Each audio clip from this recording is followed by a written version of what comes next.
So, hi everyone. Thanks for clicking on my video. My name is Amy and I'm an RPR through the certification processes of the NCRA.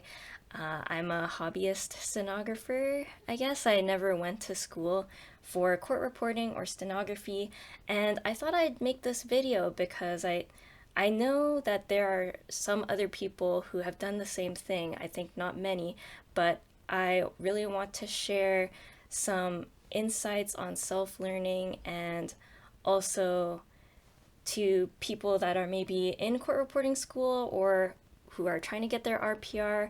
Maybe you can get some tips and tricks about studying and about how you can get to that 225. And it might get a little bit preachy. I have a lot of thoughts about this because I am part of like encouraging court reporting students group on Facebook. I see a lot of students' struggles and like the things you go through because court reporting school is notoriously like it has a high dropout rate and you fail a lot of tests, and that's really hard for a lot of people. So I have thoughts on that, and I would like to, yeah, give you my insights and my tips that helped me to get there, and also take from it what you want. Not everything is going to resonate with you, of course, and that's the beauty of figuring out what works for you in terms of learning is you can think about what you want to take, what you want to try, and also maybe figure out like, oh, maybe I'm not going to do it exactly the way that Amy says, but I can think of my own version of this, what I would like to do and what would work best for me. So, yeah, I'm gonna try to make this as structured as possible. I did have an outline of all the points I want to touch on here. So, let's see. Yeah, and also I want to say don't compare yourself to me or to anyone else. I know lots of people are like, oh, 2 years is the average time for someone to get to that speed, but really, I mean, first of all, I don't think that's true, and also that doesn't really matter. What matters is your own journey. Because, yeah, comparing yourself to anyone else just doesn't do anything for anybody. Just focus on your own progress. And I also want to say that I would not necessarily recommend self teaching if you would like to do stenography as a career, be, whether that's court reporting or cart captioning or anything like that. I'll give you my personal experience as someone living in Canada. So I got my RPR, and I then, because I've never worked like a court reporting job or even like seen another stenographer in real life, I was reaching out to firms that are local to me for mentorship, and I really only got a response from one person out of like the six, I think six or more firms that I tried to get in touch with, and the one person was too busy for me. They applauded me for doing what I did, but it's really like I think people do value you having gone to a school, which I understand because who knows what gaps of knowledge I might have. I mean, whatever gaps of knowledge I might have, as a self learner, I'm confident personally that I could learn them. But people that are looking to fill a job position probably don't see it that way. So I would recommend going to school if this is what you want to do as a career. I'll talk a little bit more about that later, about why I chose not to. But actually, that being said, I am going to. I did enroll for an official program, which I'm really excited about because I have nothing against school. I love school and I love going to school. And in the program that I'm doing, thankfully, I did get like applicable prior learning credits from having my RPR, so I don't have to do the full course load. I'm just doing the courses like about court procedure and about grammar. So at least to start. Yeah, so go to school if you want to do this as a job. And in this video, basically, I wanted to touch on tips for self-learning and how to approach self-learning from a higher level standpoint, and specifically how it relates to stenography. Maybe, depending on how long this video goes, maybe I will make another one that goes more into detail about my specific training regimen. But yeah, and talk about like my journey. So, to start, I'll tell you a little bit more about myself and probably some things that I anticipate that maybe you're wondering. To me, so the reason I got into stenography, I always loved typing. Like when we were in elementary school and we did typing tests, like I loved that so much. And then I would go home and my playing on the computer was I loved playing typing games. I loved trying to improve my typing speed. And stenography is actually kind of like, if you know me, you know, okay, this is very on like it tracks for what I'm into. Like it's a combination of so many things that I'm into. I love pressing buttons. I love languages. So I've worked as a translator, which is, I guess, relevant because that helps me with like vocabulary and with punctuation and with like, it ties into kind of my passion for communication and accessibility. So really my goal from the start was I wanted to become a card captioner, and I still do, and I'm still working on it. I have ways that I'm probably going to start doing it regardless of not being, you know, helped out by a firm or people that are established. And yeah, the reason that I decided to not go to a traditional school was because I was working two jobs at the time that I both like. I actually really like them. I'm very lucky to say that. So I decided to pick it up as a hobby, and because I like do a lot of self-learning in my free time, I was like, oh, I can probably learn how to do this by myself and see how far I can get. The stakes are low because it's really just something that it's like, okay, if I can do this and it turns out that it works out for me, then that's great. And if not, then it's just a hobby. So how long did it take me to get from learning stenography to getting my RPR? So I calculated, basically, I learned about Plover and then I started reading the online textbook, The Art of Chording, immediately. Let me just look that up so that I can correctly credit the author, because that book is really amazing in it. And I think it is being like added to still. Let's see here. The Art of Chording by, I don't know, by Ted. Oh, I think Ted Morin is the author. But yeah, really great book that kickstarted me on learning stenography. So I started reading that book, and then fast forward 2.5 years later of just practicing and working on it, I took the last leg of the RPR that I had to take, and then I passed, and I became an RPR.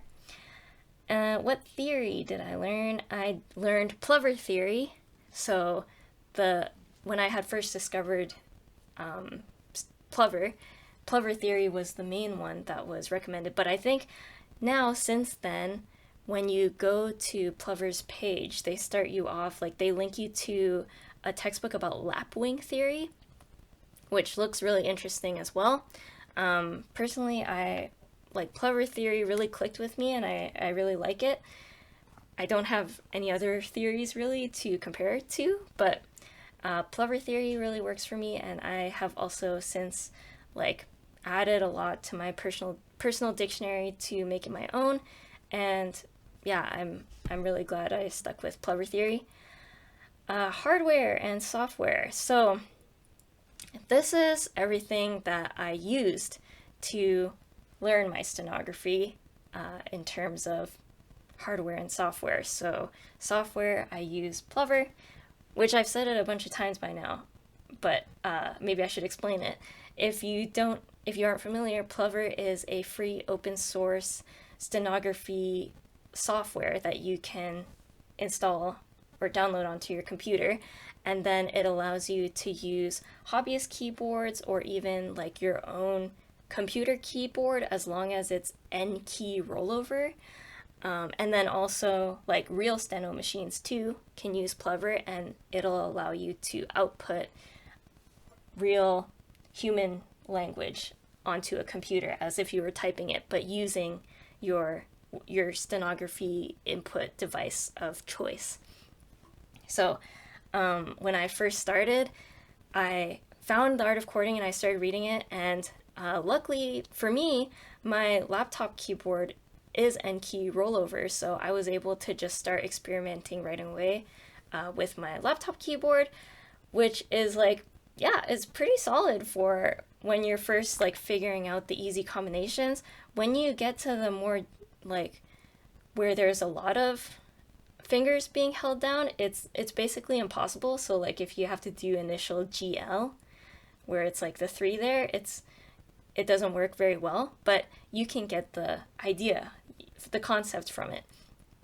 So basically, I started off learning on the N key rollover keyboard, and then I knew I wanted to keep going with it, so I went ahead and got myself this guy here. So this is the EcoSteno from Nulltronics. I'll link it in the description. Wow, what a YouTuber-y thing to say. But I love this for, like, I used this until I got to about 100 words per minute, 120. And the keys are really nice. They're a little noisy. But they're quite soft, so they're easy to press, easy to do multiple combinations, and it has the layout that I like. I knew I wanted to have the number bar up here because I wanted to use the number bar, and also, yeah, so it was really good for starting. The thing about this is once you, like, this is good for starting, but once you then use a real steno machine, it's hard to go back to this and be able to do stenography at the same speed that you could on a real steno machine, because the layout is slightly different. It's like just ever so slightly different in terms of the placement. And yeah, and then the keys, because they are actual computer keyboard keys, like it can't help but need a heavier actuation force than a real steno machine, which uses levers. So I used the EcoSteno up until I got to about 100 words per minute, and then I started looking around for a real steno machine, and I went on, there's like a lot of Facebook groups for Court Reporter, buy and sell, and I found someone on there that had the configuration that I like. I have a double wide asterisk and a wide DZ, and it's a student wave machine that I bought from a court reporting student that had graduated. I'll show it to you guys. It's just like, oh, here we go. It's just tucked under my desk like this. It still has the original keypads from that court reporting student, except for the vowel ones, which I changed, and I added these raised vowels. And yeah, I love it. I still use it, and I think I will continue using it until I have to get like a pro one, but I don't really foresee that happening soon, because as a captioner, I can use this with no problem. So yeah, it was great. It was pricey. It was an investment. I think I paid 1,600 USD for it, but the student that sold it to me was awesome and gave me a rolling bag and gave me books from her theory that she didn't use anymore, and I still use. Like, I'm using them for reference, even though I didn't learn that same theory. I'm using them for practice material. So yeah, that was awesome.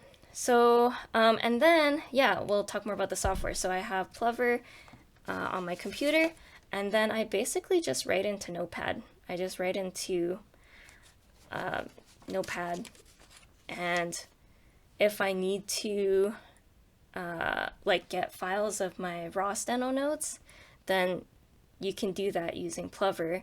I just have the raw steno notes open, and then at the end I think you can just save it as a txt file straight from there. Or yeah, so that's all I use. Yeah, so that's basically the main questions that I anticipate. Hopefully that answers a lot of them. And now time for me to get preachy about self-learning and about how you can set yourself up for success. So, first of all, I want to talk about failing. So, in the Encouraging Court Reporting Students Facebook group, it's really awesome. I see people uplifting each other and expressing their worries and how they don't feel confident sometimes, and they can't see the end, and they don't know if they're going to make it. And that, yeah, I really applaud those people for being vulnerable about that. And I want to encourage everyone, like, you watching this right now, I feel like you can do it. I know you can do it. And I also want to say that I want to reframe your thoughts on failing. If you don't think like me, you might already think like me, but if you don't, I want to give you some food for thought. So if you feel bad when you fail a test,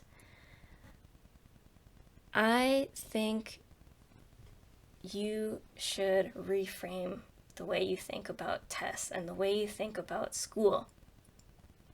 School ultimately is just a tool for us. That's why it rhymes, because it's true.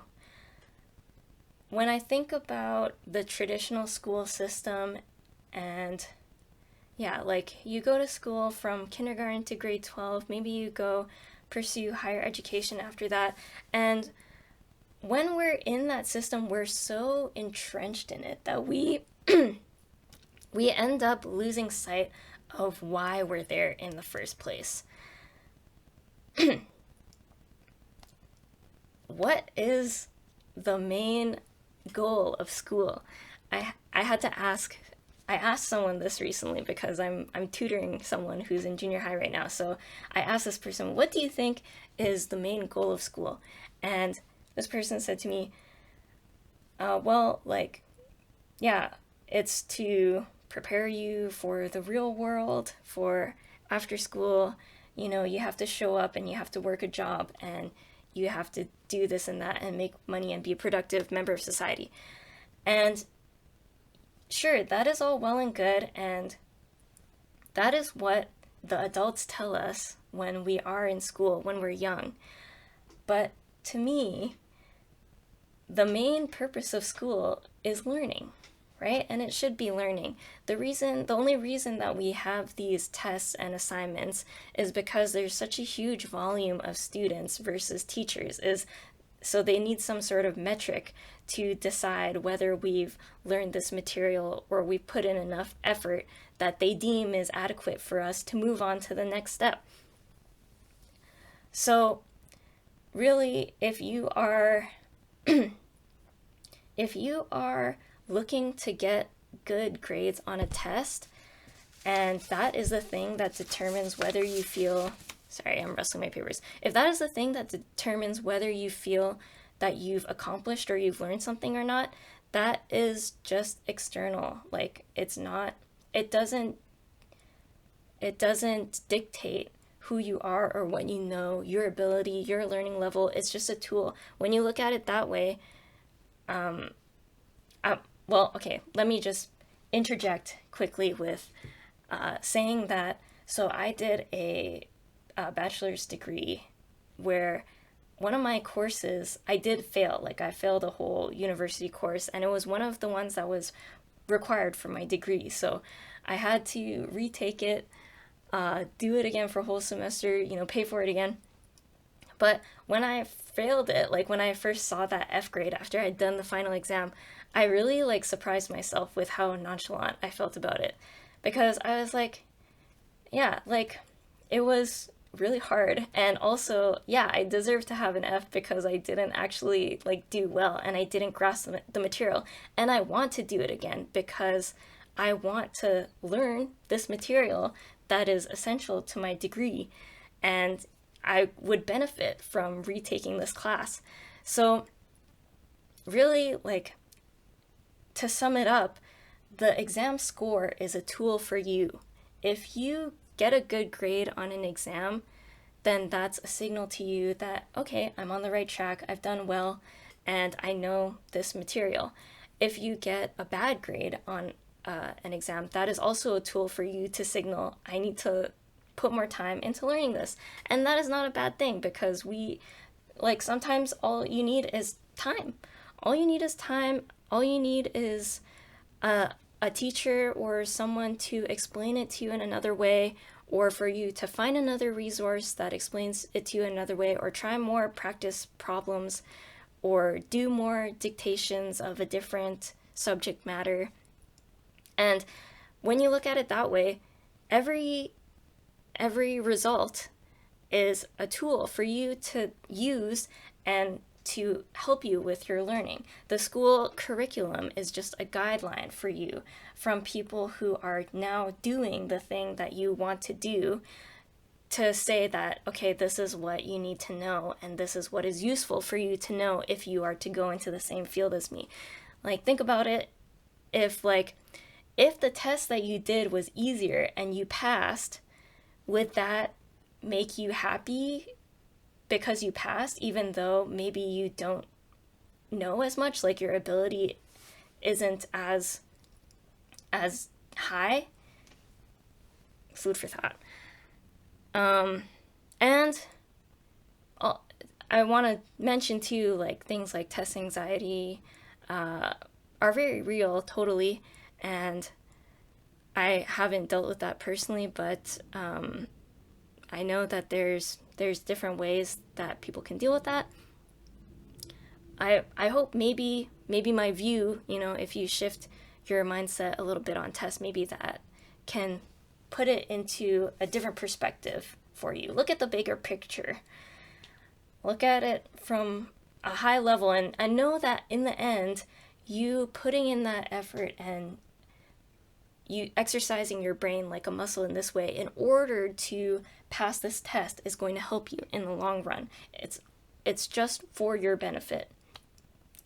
The school, the grades, they're all external. They don't determine anything about you, and internally is where the actual work happens. It's where the actual change and the actual learning happens.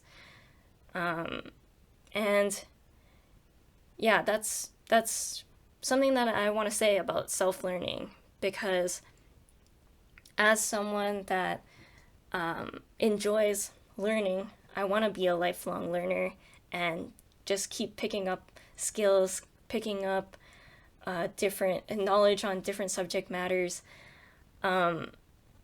It's like you have to really be good with not going after external validation, because all of this learning is internal and no one else is going to recognize it really but you, except for, I guess, if you become like a cart captioner or cart reporter, then I guess your employers will recognize you for it with money. But I don't know, what's your goal?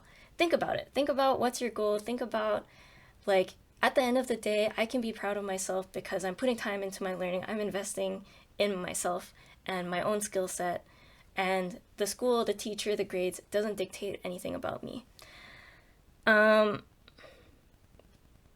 So my next point is that any type of schooling or endeavor that you're going through, learning endeavor, give yourself the best chances of success by taking care of yourself. you are just a physical being at the end of the day. Well, you're a physical being with an emotional world as well. So take care of yourself physically, emotionally, mentally.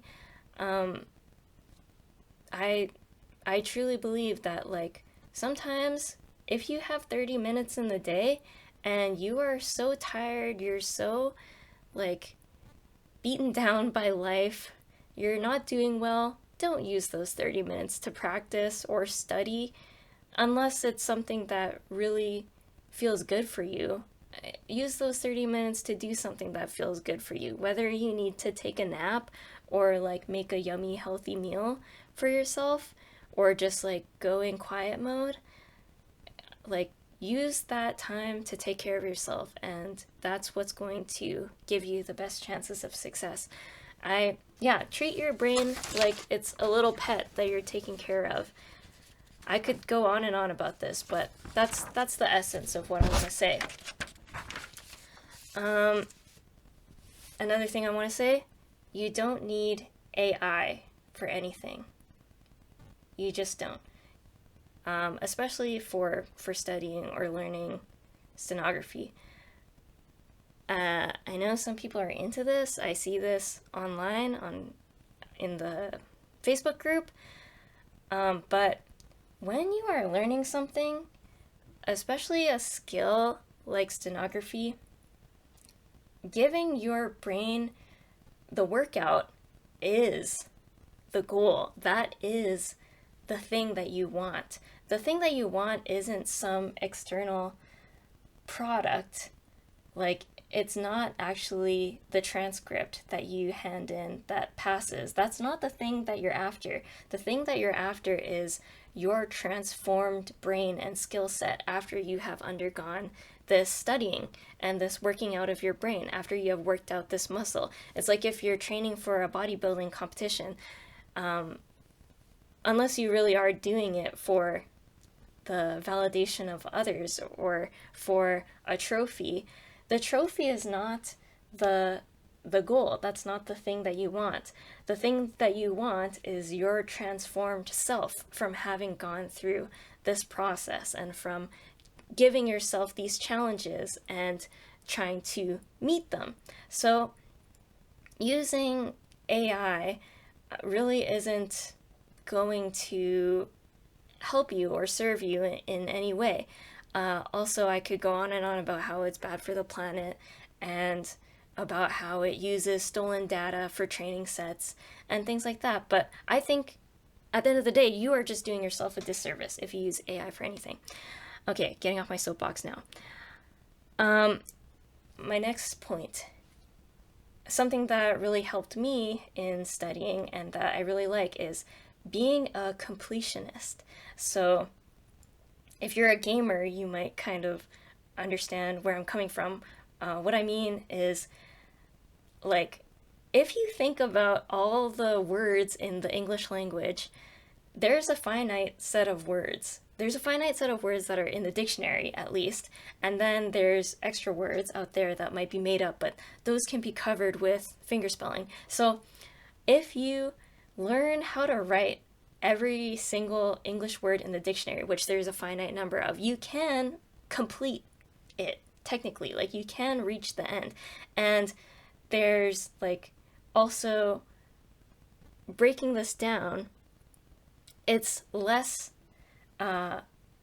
daunting even than learning words one by one, because words can be broken down into root words and prefixes and suffixes, and yeah, and there's fingerspelling as well.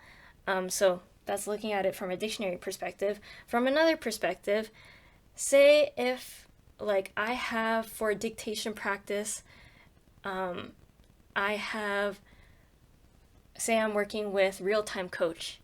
There's a finite number of dictations on there. Just try and master all of them. Try and master every single one. The one that I'm going through right now actually is I'm doing Platinum Steno on YouTube. They have videos on their YouTube channel. And from the beginning, I've been using them for practice videos, which they're so good. They're amazing. And my goal is to do dictation to every single one of them. and I'm pretty close, I think. I just have some of the live classes left and some of the 225 words per minute videos, but I've basically gone through the whole catalog, or I will at least. And when you think about it that way, I feel like, if you had someone who was learning stenography for the first time and you told them, okay, you're going to do dictation to every single Platinum Steno video, every day, you're just going to sit down and do what you can, and you're just going to go through the whole catalog. If they did that, I feel like it's almost impossible for them to not reach 225 words per minute. If you're just like dumbing down that goal to be like, okay, I'm just going to sit, not even like do good, not even get 95% accuracy on a video, just to sit down and to say, this is my task for this moment, is to do a dictation to this video, and you did that trying to do every single Platinum Steno video, I think it's impossible for you to not reach 225. So that's what I'm saying, is find a set of something that you can be a completionist about, and then just go through it one by one, and that takes away a lot of the maybe decision paralysis that comes with, okay, should I practice this way? Should I do this video or this dictation? Just try to do them all. And yeah. And then that way you don't have to worry about it too much. And you're going to progress. That's the other thing.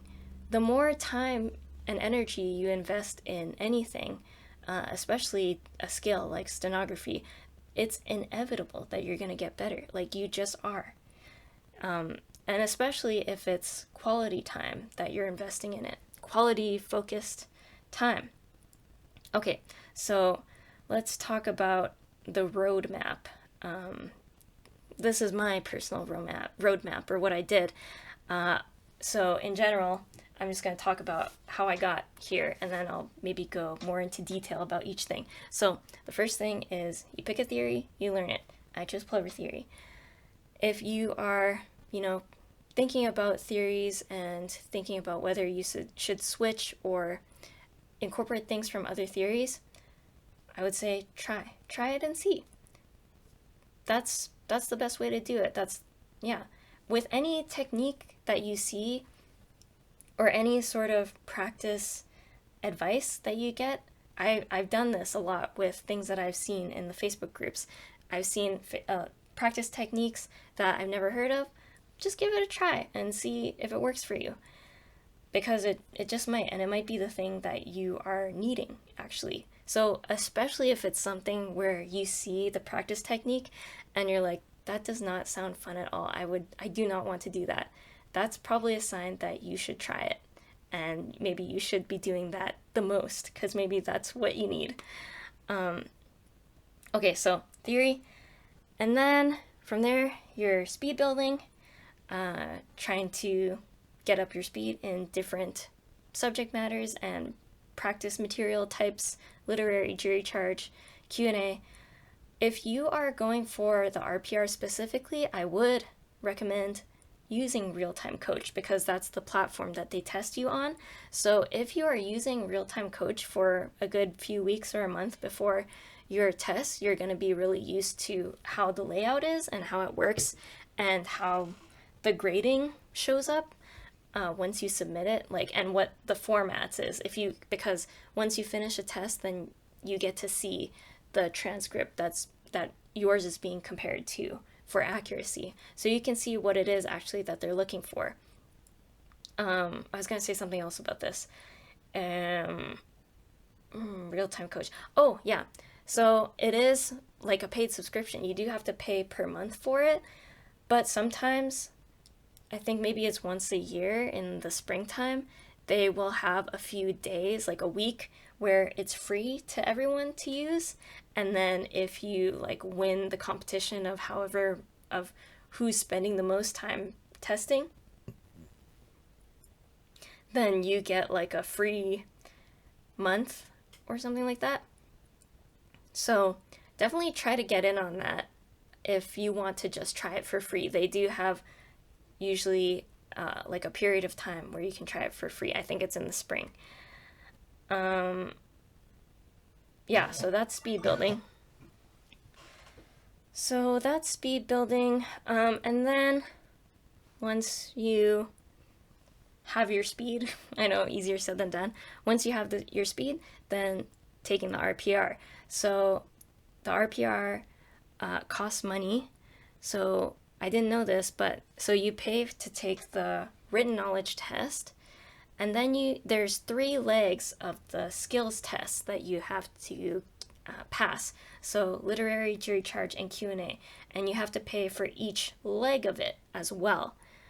You can take them separately or all at once, which is what I did. Because I kind of thought that you had to, so I just took them all at once. But you can, like, take the literary first, and then the next month do the jury charge. You just have to register for it again and pay for each leg. And it's not particularly cheap, especially if you're paying in Canadian dollars, which is what I did. I can look on the site right now and see actually how much it costs. So let's see.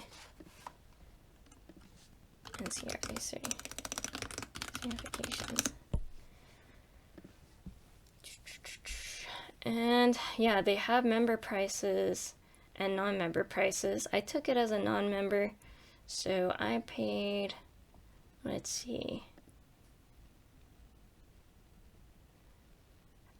So it says here for the RPR, non-member, it's 144 USD per leg of the skill test. And then for the written knowledge test,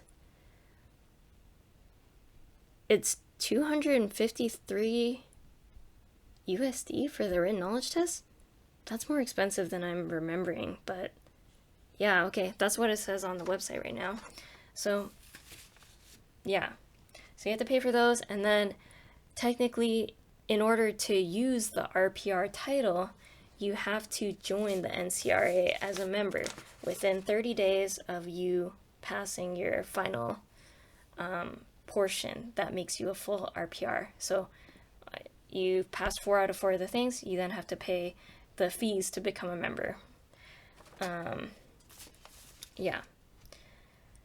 So that's the RPR. And then, like, for me, I decided to do it because in the province that I live in Canada, on their website for their state or their provincial Shorthand Reporters Association, they said, okay, here's how you become a member. Either you graduate from NATE, and that makes you an official shorthand reporter, or you can, if you have your RPR, then you can apply to become an official working member without doing that. So I'm like, oh, okay, sick. Let me see if I can do that.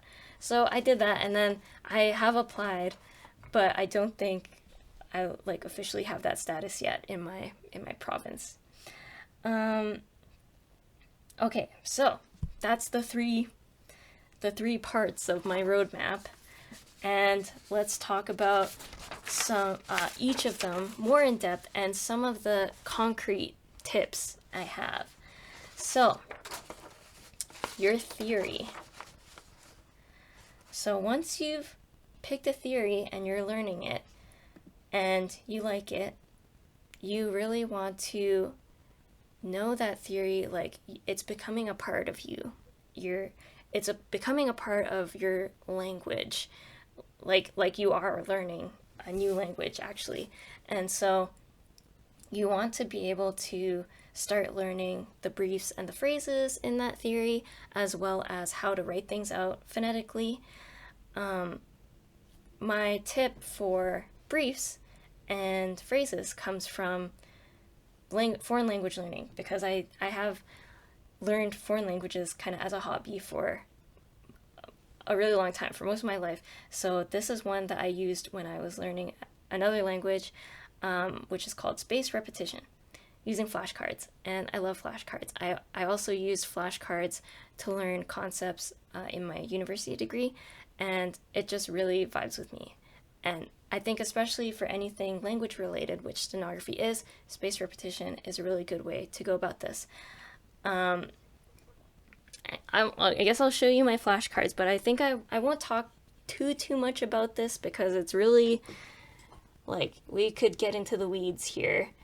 But look up spaced repetition learning, and basically the idea is that you're writing down flashcards for things that you want to memorize. So for me, it's briefs that I come across, words that I come across. This is my running one. So this is the ones that I'm actively adding to and learning.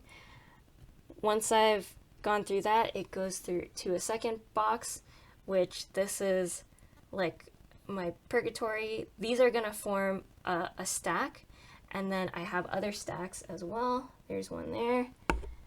There's another, not organized at all. They're kind of just everywhere on my desk, but I have a bunch of stacks. And the idea is that you are going through these stacks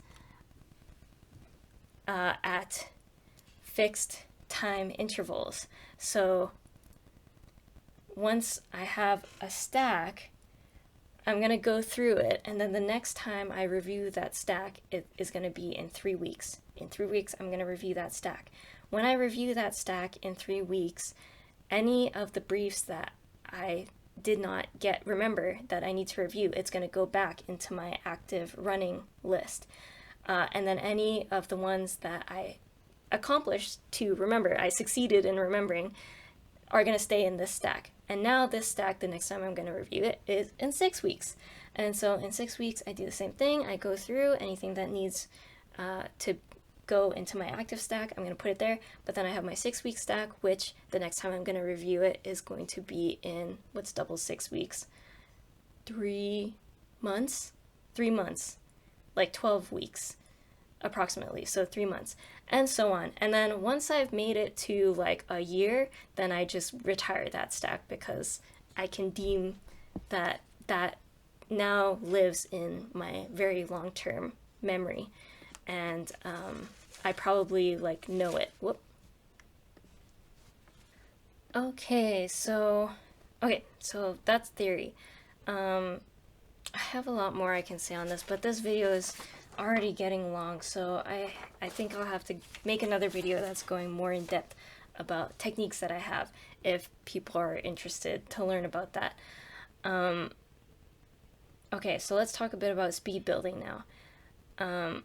Again, I think the thing that served me the greatest for speed building is to try and be a completionist.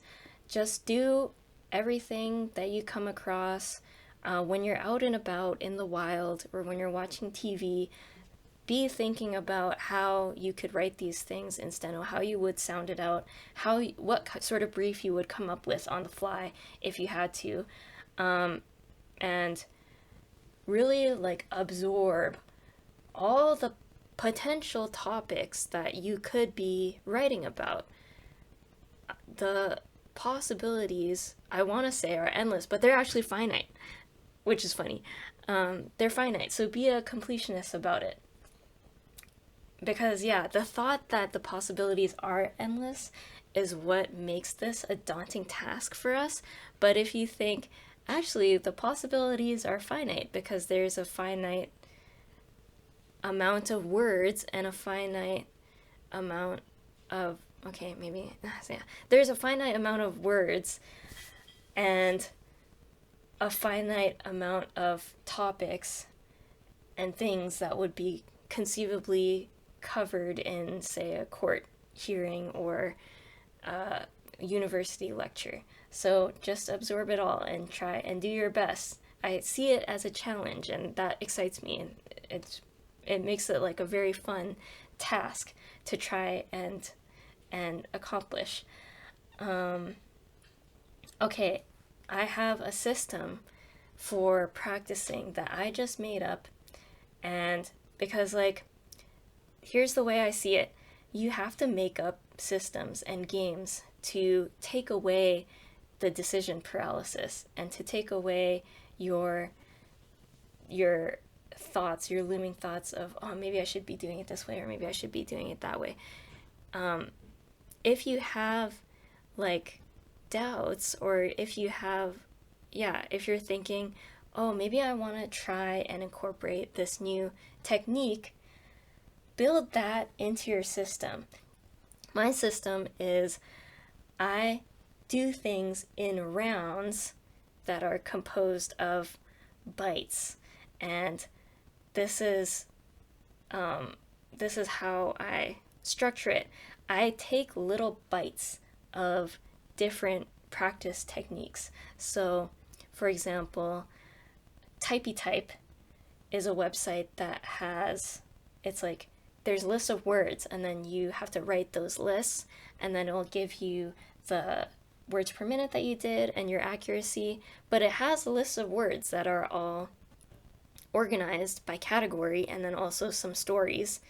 And to bring back the completionist thing, I'm trying to go through all of Typey Type as well, and I'm noting down any words in there that I want to memorize the briefs for, or I need practice on writing. So for example, taking one byte of Typey Type would be just going through in learn mode on one of the subjects, like one of the one of the lessons that they have. So I take one byte of Typey Type, I'm going to take one byte of a Platinum Steno dictation. That's to say, I'm going to dictate to one Platinum Steno video.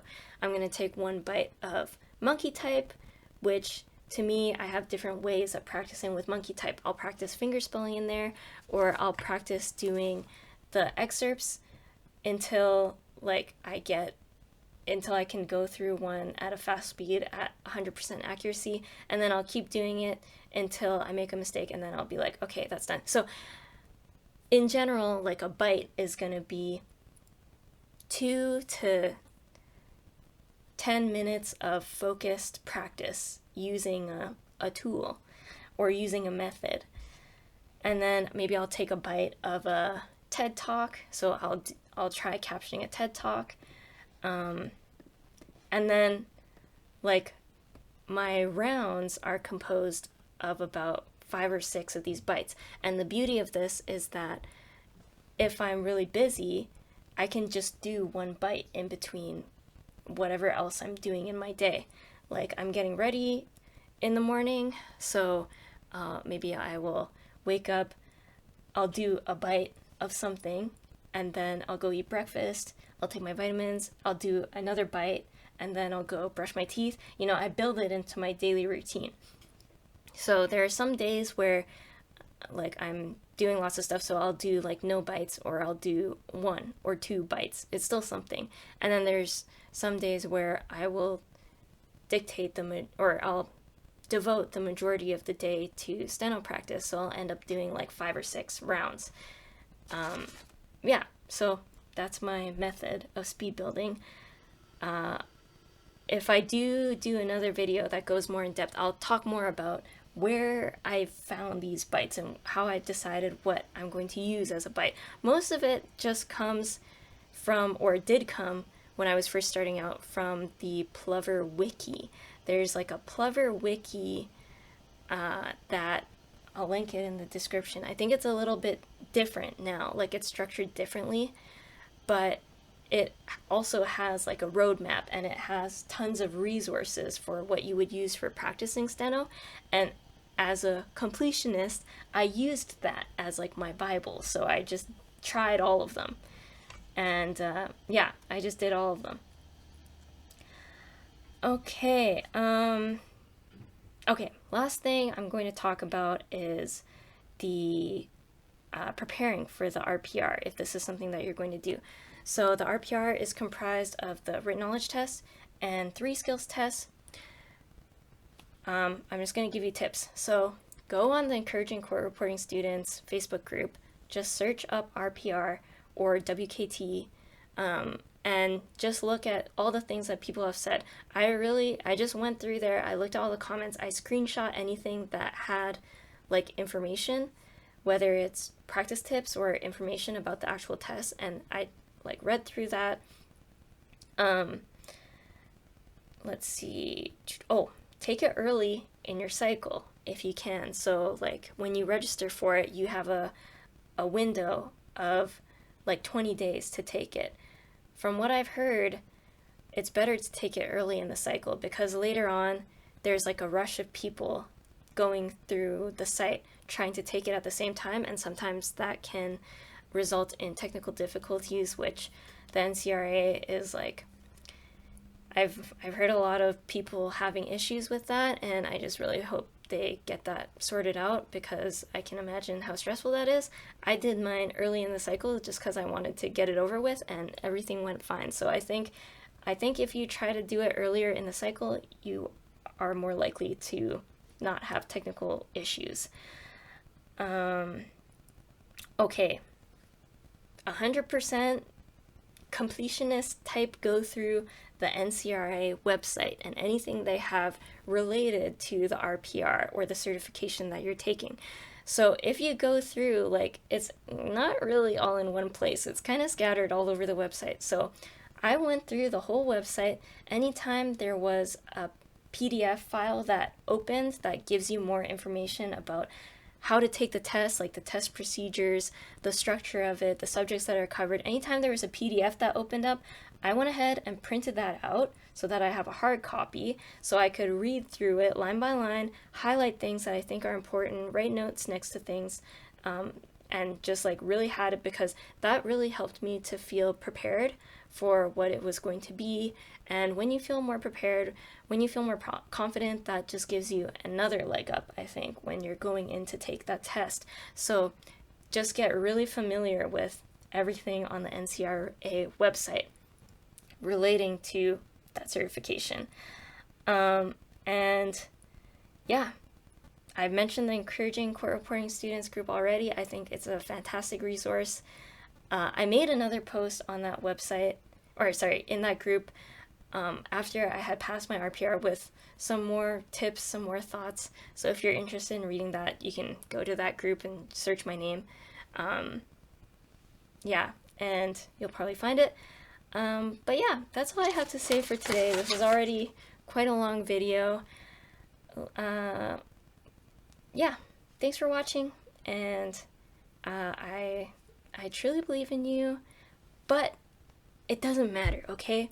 What matters is that you believe in yourself. It doesn't matter that I believe in you, even though I do. It matters that you believe in yourself and that you take care of yourself, and really know that in the bigger picture, what you're trying to do is all internal. None of the external matters. Think about like what you really. 2 hours later. Yeah, that's basically it. Okay, thanks. Bye.